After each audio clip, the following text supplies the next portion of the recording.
తారీఖుకి వెళ్ళి జూలై మాసంలో ప్రతి వీకెండ్ కూడా ఒక పెద్ద ప్రోగ్రామ్, అది ఏదైతే టౌన్ హాల్స్ కానివ్వండి, స్ట్రీట్ కార్నర్ మీటింగ్స్ కానివ్వండి, దానితో పాటు విద్యార్థులతోటి చర్చ అని కానివ్వండి, లేదా ఏదైతే షోస్ కానివ్వండి, కల్చరల్ యాక్టివిటీస్ కానివ్వండి, ప్రతి వీకెండ్ కూడా 4 వారాల పాటు ప్రతి శనివారం ఆదివారము ఒక పెద్ద ప్రోగ్రామ్స్ అనేటి మేజర్ ప్రోగ్రామ్స్ హైదరాబాద్ నగరంలో చేయడం జరుగుతుంది.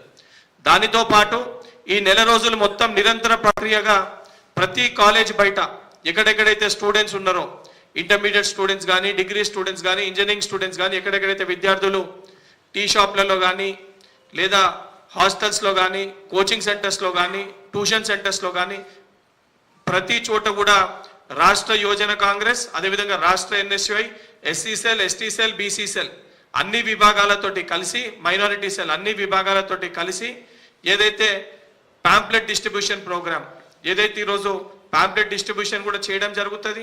దానితో పాటు రిజిస్ట్రేషన్, ఏదైతే టోల్ ఫ్రీ నెంబర్ కూడా, ఒక రిజిస్ట్రేషన్ నెంబర్ కూడా దీనికి సంబంధించి క్యూఆర్ కోడ్ తోటి ఈ రకమైన ఒక పాంప్లెట్ని కూడా ప్రతి చోట స్టూడెంట్స్ని ఏదైతే రిజిస్ట్రేషన్ కూడా మిస్డ్ కాల్ కానివ్వండి, లేదా క్యూఆర్ కోడ్ ద్వారా స్కాన్ చేసి రిజిస్ట్రేషన్ చేసుకొని ఈ క్యాంపెయిన్లో వారు కూడా మాతో పాటు భాగస్వాములు గానికి ఈ కార్యక్రమాన్ని చేపట్టడం జరుగుతుంది.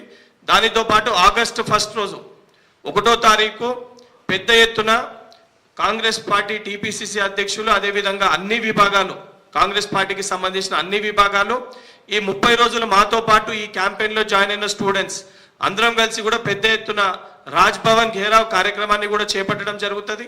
దాని తర్వాత ఆగస్ట్ 9 రోజు చెలో ఢిల్లీ, ఏదైతే ఈ పేపర్ లీక్ పైన కొన్ని డిమాండ్స్ తోటి నేను మాట్లాడిన తర్వాత ఆ డిమాండ్స్ పైన స్పోక్స్ పర్సన్ గారు విక్రాంత్ బురియా గారు ఆ డిమాండ్స్ పైన వారు స్పష్టత ఇవ్వడం జరుగుతుంది. ఇవన్నిటిని పెట్టుకొని ఆగస్టు 9 రోజు ఫస్ట్ ఫేజ్ కంక్లూజన్ సభ కింద రాహుల్ గాంధీ గారి నాయకత్వంలో చెలో ఢిల్లీ పార్లమెంట్ ఘేరావ్ కార్యక్రమం కూడా చేపట్టడం జరుగుతుంది.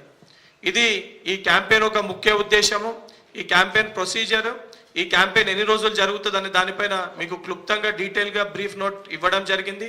ఇప్పుడు నా తర్వాత ఈ నీట్ ఎఫెక్టెడ్ స్టూడెంట్ నౌమాన్, ఎవరైతే ఎగ్జామ్ రాసి ఇబ్బంది పడ్డ పిల్లగాడు నౌమాన్ ఉన్నాడో, నౌమాన్ తన యొక్క ఉద్దేశము, తన బాధని మీతో పాటు వ్యక్తపరచడం జరుగుతుంది.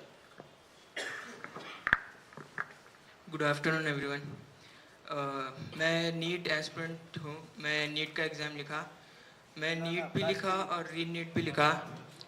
एंड जिस तरह से ये नीट लीक होते जा रहा, मैं तो अब लॉन्ग टर्म लेने की सोच रहा था, लेकिन अब पॉसिबल नहीं है क्योंकि नीट लीक हो गया. फर्स्ट नीट में मुझे अच्छे मार्क्स आए थे, सेकेंड नीट में मेरे मार्क्स डाउन हो गया. मेरे को इम्पॉसिबल दिख रहा अब वो करना.